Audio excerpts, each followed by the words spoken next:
In this video, we're going to talk about editing layout profiles using the profile creation tool. In order to get back into the profile creation tool for our design profile, what we need to do is we need to select the design profile that we're working with and go up to the contextual ribbon bar and click on the geometry editor.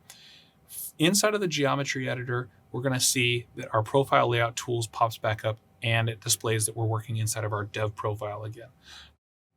We already talked about the first half of the profile layout tools. What we're going to be dealing with now is this second part, specifically the placement of PVIs using components or insertion of PVIs using the tabular summary.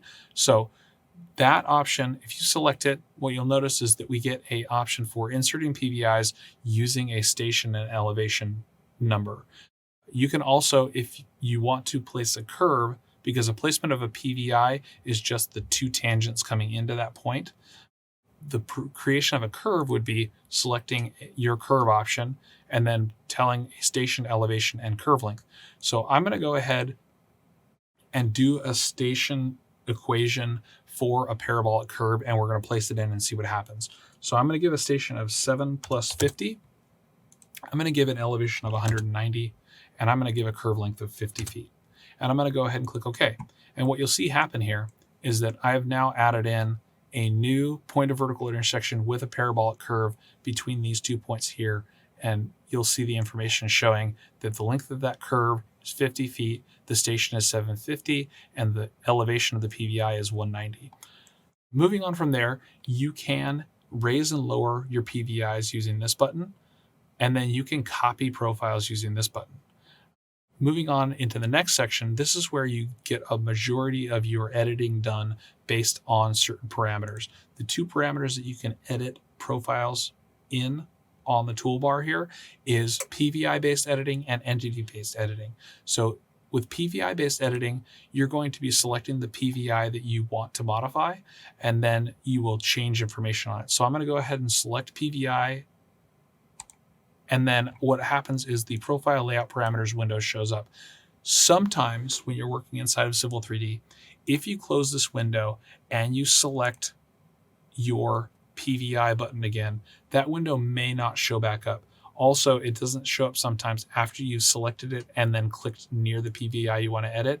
If this window doesn't show up and you feel like the drawing has been locked out, it may be as simple as having to click this window button again. So if it's not displaying, you just click it and it will display again, and then you can get into your PVI or entity-based editing again. So inside of this profile layout parameters window, what you can have is you have the information for that one point. So we have a grade in, which is negative 2.33%. We have a grade out, which is 0.81%. We have a PVI station, which is contained right here, 4.4 plus 97.28. And then we have a PVI elevation, which is 187,943. When you're editing PVIs, what you have to understand is that if you edit the station or the elevation, you are going to be modifying the point, and you will retain connection to the tailing PVI and the leading PVI. If you modify the grade in or the grade out, you will retain your PVI's station and elevation, and you will be modifying either, in the case of grade in, you'll be modifying the tailing PVI, and in the case of grade out, you will be modifying the leading PVI. Moving on from there, I'm going to go ahead and just, as an example, change my grade in. And so what you'll see happen is we will retain our station and elevation for our PVI, and this PVI will end up getting lowered because I'm going to modify my grade in to negative 1.5. I'm going to hit enter. And what you see is the PVI lowered, our grade has changed, but our labels haven't updated. What I have to do is hit enter again to accept that change. And now all the labels update themselves. Moving on from there, we can get into entity-based modifying. And so we can select our sub-entities. So I'm going to select my sub-entity. I'm going to go into this curve here. And what I'm going to go ahead and do is I am going to go into this and I'm going to change my curve length. So my curve length, I'm going to change to 75. And then from there, you'll see what happens to the change is it kind of widens the arc of this vertical curve, and all the rest of the information generally stays about the same. I believe there are a couple of objects that change within here, but for the most part, your PVI station stays the same, your PVI elevation stays the same, all your grades should remain the same. You just change your curve radius and your K value.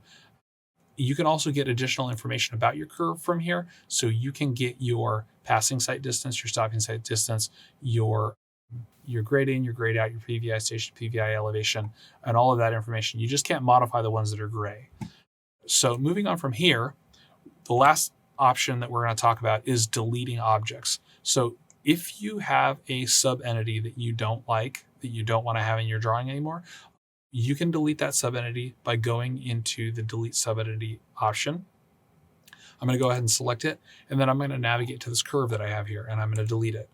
And so when you click on it, it deletes that one sub-entity. So you can delete individual pieces and parts of your profile and then draw them back in later. I'm also going to delete this new PVI that we created by clicking delete PVI and then clicking near it and hitting enter to accept that.